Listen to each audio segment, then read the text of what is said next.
Alright, hello everyone.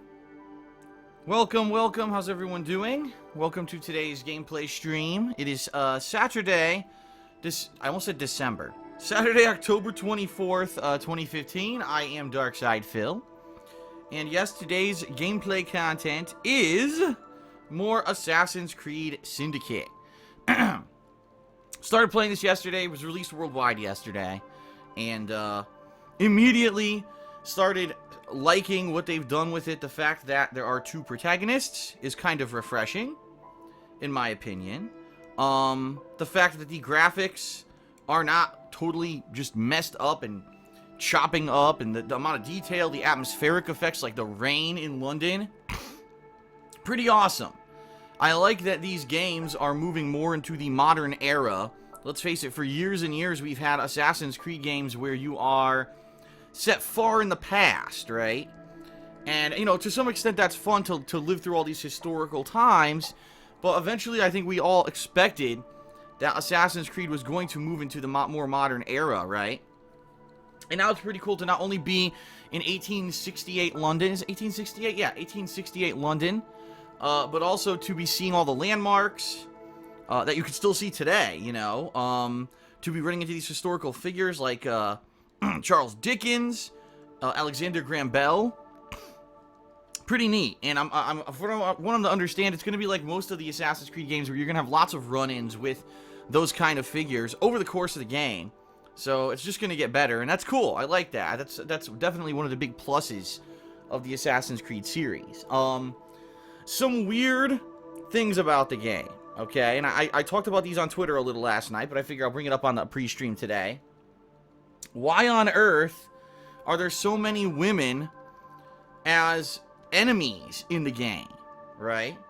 You know, when you take a look at the gang members that you're fighting, and I'm like, gee, that's kind of a lanky-looking dude. Oh, wait, it's a woman. It's like, okay, you know, I'm all for fairness and equality of the sexes, but at some point you have to kind of try to look at at least some kind of historical accuracy, and not to say that Assassin's Creed is going for historical accuracy when it comes to, oh, yes, I'm really sure that Charles Dickens had something to do with the stuff going on with Assassins and Templars, because we all know the Assassins and Templars don't exist, right? But, at least up to this point, they've tried to, at least with the Assassin's Creed series, try to do something that was at least kind of a what-if scenario. If the Templars and the Assassins existed, if the Pieces of Eden existed, here's how it would be. And they've implemented a lot of realistic stuff when it comes to the history and stuff that they've put into the games. And so, playing this game, and all of a sudden, there's all these women as gang members and snipers, and I'm like, now wait a minute, let's go look back at history. Because in order to learn from the past, you need to at least acknowledge that it happened. And it was only from, I'd say, probably the early 1900s to the 2000s, when women started to be treated equally as men. Women got, right? Remember, they didn't even have rights at one point. Then they got rights and they got suffrage. They were able to vote. They started to get jobs, you know, that men traditionally would only hold. Women started to get those. You know, but we're talking an era of the 1900s to the 2000s when this happened. This sexual equality movement, which I'm all for. So, you know, here we are playing the game, and you're like, oh yes, half of the enemies are female. And I'm like, it's bizarre. Like, it's obvious, at least it seems to me, and I could be totally off base here, that when they were designing this game, that they were influenced by the latest, you know, movements in social justice and stuff like that, and people complaining that a lot of games don't have enough female influence, or don't have enough female members in the game. You know, women are only treated as eye candy, and you know, I'm gonna be honest, to some extent, I fully agree.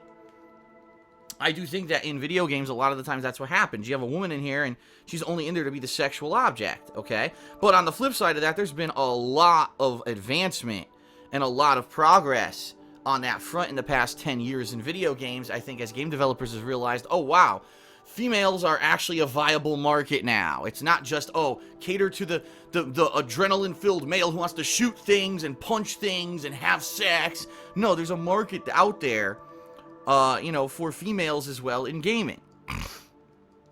Right?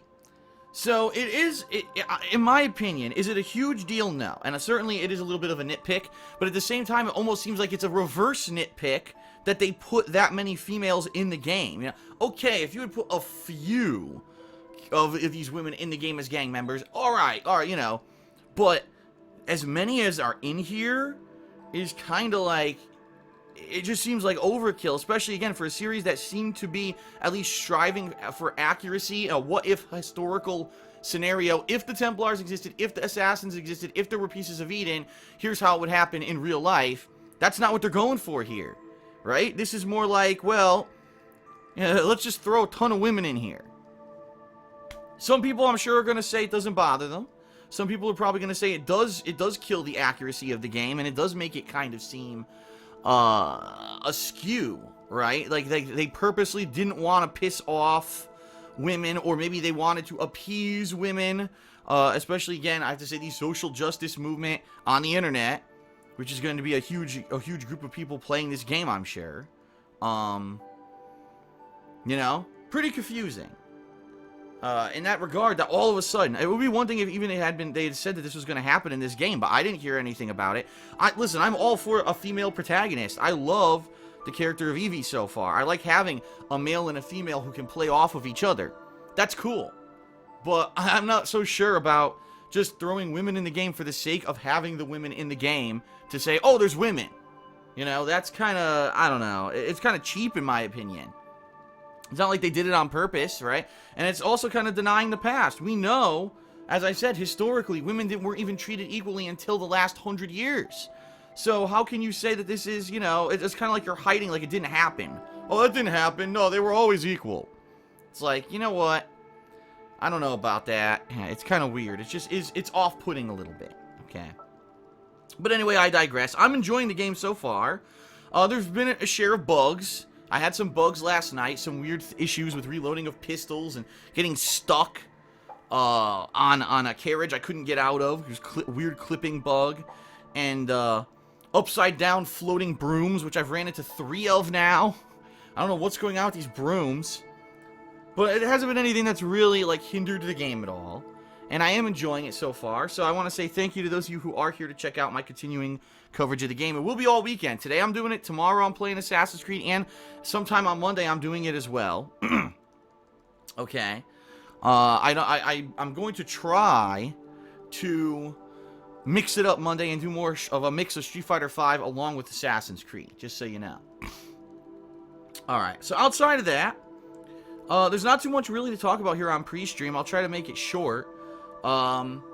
First of all, we have 1 week left. 1 week from today, ladies and gentlemen, will be the Halloween Horror Marathon. So I want to give a shout out and say thanks very much to the September patrons who made it all possible. Yes, today I'm actually going out to get a Halloween costume to wear during that Horror Games Marathon. And I have an update regarding the voting. Right now, there was a little bit of a shift overnight. Well, not overnight, but over the past day, I should say. Right now, in the lead by 1 vote is Saw 2, which was the sequel to the original Saw game that I played back in 2011 as a Halloween special. Behind it by 1 vote is Fatal Frame Maiden of the Black Water for Wii U. So right now, those 2 are in the lead. And I don't know, we got 1 week left, so the people who have not voted might still vote. Okay? And we might have a change. But the way I see it is this. If it doesn't change, unfortunately, I have heard some pretty shitty stuff about the not Fatal Frame, the Saw 2, sorry. The Saw 2 game. I've actually heard it's not very good. I've heard that, unfortunately, it's nowhere near as good as the first game, and quite honestly, the first game was no gem. It was just a game that was fun to play for Halloween because there was nothing else to do at the time, okay? So what I think I'm doing, if Saw 2 ends up being the winner of the poll, I'll split the day, and the first half of the day we'll start up with Saw 2. Maybe I'll play it for an hour or 2, and we'll see if people are liking it. And if they're like, yeah, this is an amazing game, keep playing it, I will. But if people are like, oh man, alright, you gave it a shot because it won the vote, it's kind of shitty, then I'll probably switch over to Fatal Frame, and I'll do that for the rest of the day. So that's probably what I'm going to do. That'll be around a 7-hour marathon. It will be live streamed, okay? And that will be a week from today, right here on DSPGaming. And of course, I'll be recording it. There will be face cam, so you'll be able to watch it on demand afterwards if you'd like, here on DSPGaming. But if you can be here live on Halloween Day, that's also awesome. All right. So I hope that you'll check that out. The other thing to talk about is that there is 1 week left to pledge to my Patreon for the month of October. And, you know, a pledge is a pledge. And what I mean by that is it is, you know, it doesn't have to be any kind of a huge thing. If for as little as $1, you can get some really cool personal perks for pledging to my Patreon, including text shoutouts, verbal shoutouts, getting your questions answered on my Ask the King show, t-shirts, private Q&A videos, or you can even participate in the upcoming Thanksgiving multiplayer special or a holiday special at the end of the year for Christmas. So there's a lot of opportunity to become involved in my stuff if you become a patron. In addition, you know, becoming a patron helps me. It allows me to continue to improve my work. It allows me to continue to do this full time and not have to worry about, oh no, now I have to go get another job and balance my YouTube stuff with it. And it's been an awesome year because of Patreon. When you think about the stuff I've done this year, I did 3 indie game marathons, 2 Crash Bandicoot marathons. I played Persona 4. I played Minecraft. I played Yakuza 4. I played a second run of Fallout New Vegas. All of that was made possible by Patreon, and I wouldn't have done it without it. You know, I would have been too busy with the business as usual play every single new game. Instead, I skipped a ton of new games this year in order to do some fun stuff that was a lot different. And I think overall, if you ask people, they'll say this has been a great year. You know, a great year of fun content, fun stuff, and overall people are enjoying the fact that I did these mixes of new stuff, okay? So, consider pledging, and the reason I'm bringing this up is there's 1 week left to pledge for the month of October, and if we hit my funding goal for the month, I'm going to be doing a rockathon. So just like I'm doing a horror marathon in 1 week, I'll be doing a rockathon, which is Rock Band 4. I'll be doing guitars and vocals. I'll be doing face cam, yes. All of that. It'll be in another marathon stream format. And it would be pretty awesome. The first time ever that I would play a music game. It'll also be the first time ever that I actually do a game, any kind of a music game, and I'm able to do it for YouTube despite copyright risks because I'm doing it as a live stream. And what I mean by that is if I do the rockathon, I'm not going to be doing it in standard video clips like I usually do my gameplay. I'm just going to do one long video for YouTube. And, you know, that's why I have to kind of do it as a Patreon goal. But I'd really love to do it. I want to do it. But I hope, you know, I have to hit the goal to do it. I'll be honest, right now we have not hit the goal. We're under the goal. And people are still continuing to kind of lower their bigger pledges from last month. I'm expecting in the next week to see a few people lower their pledges. So we need more pledges. There's a week left. We need some people to jump on. Like I said, it's not a huge deal. It's as little as $1 you can get cool perks. You know, it's not like think, oh man, well, I'd like to see that rockathon, but I don't have $50. Well, you don't have to pledge $50. In fact, I've said this since the beginning of the year that the way for a Patreon to be successful, all right, is to have a bunch of people give small pledges. That's how it's successful. To have a bunch of people do the lowest level, the $1 level, or the $5 level, right? That's how you're successful. Not to have a small group of people do giant pledges, and I don't even want that. I'd rather just, you know, have a lot of people give $1 a month. And then I can keep doing this. I can throw fun events for you, unique stuff, and we all benefit, right? So hopefully we hit it. We'll see. I'm going to keep talking about it for the next week, so get used to hearing it. You know. And, hopefully we hit it. We'll see. We shall see what happens with that. And we'll go from there. All right? Outside of that, there's really not much else to talk about. I think that's pretty much going to wrap up the pre-stream. One final thing. Here's how I'll end the pre-stream because this is important. People were asking me about this overnight and today on Twitter, so I will answer for you. Okay? People have been saying, Phil, how are you going to continue streaming? Because you said you were going to reduce streaming, you were going to cut back on live streaming every day, but it seems this week, ever since Tuesday, you've been live streaming every day, right? And it's true. Tuesday I live streamed Life is Strange. Wednesday I live streamed Tales from the Borderlands. and Street Fighter. Thursday, I live streamed Street Fighter 5. Yesterday, I live streamed Assassin's Creed. And let's face it, today I'm live streaming. So I obviously there 5 days straight. I've been live streaming, and I guess some people are getting confused. He's like, I thought you weren't going to do it every day, and now you're doing it every day again, so what's going on? It works like this, and I've explained this, but I'll explain it again since I guess there's confusion. I will live stream as long as there's demand for it, alright? And what I mean by that is, if there's a sufficient amount of people who are saying we will come out and we'll watch you play games live, then I'll continue to do it. If I can't, right, if I'm doing an ongoing playthrough, and we can't drive, a decent amount of people to the stream, as I've explained, streaming is actually a lot more work for me to set it up, to monitor the internet, to make sure the stream's working, to, making sure the stream chat's functioning, all of that, right? Plus, adhering to a schedule. Meaning I have to be here at a certain time, I have to start at a certain time, I have to take breaks, and people wait for me when I take my breaks, etc. It's actually more demanding. It's more demanding of a deal to live stream than to just play games and record them offline. So, I will do it as long as there is demand. So, I'll lay down the law right now, and this is kind of how I think I'll go about it. Alright? If we can get roughly around 400 people on a stream daily, then I'll continue to stream a game.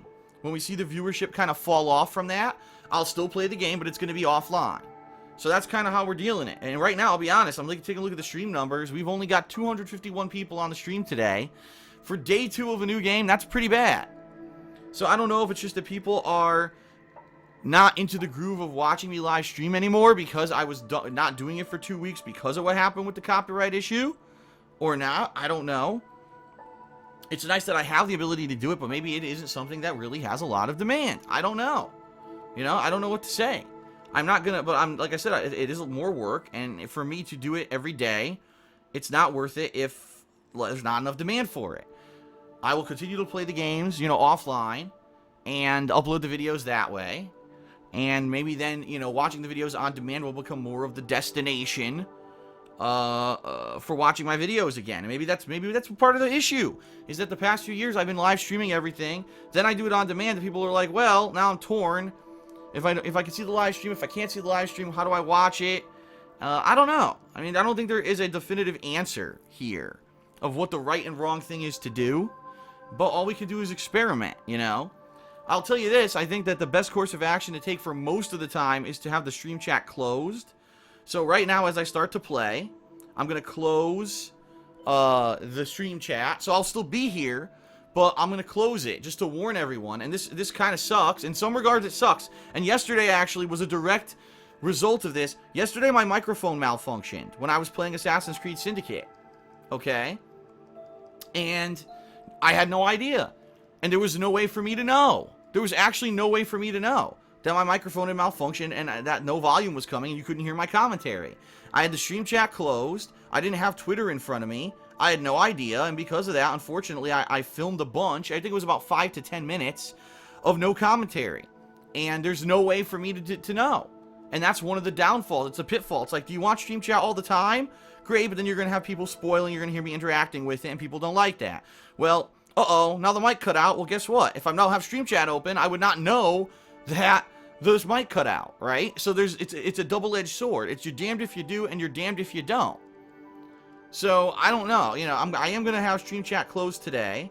I think moving forward, I'll have it closed for big playthroughs like this.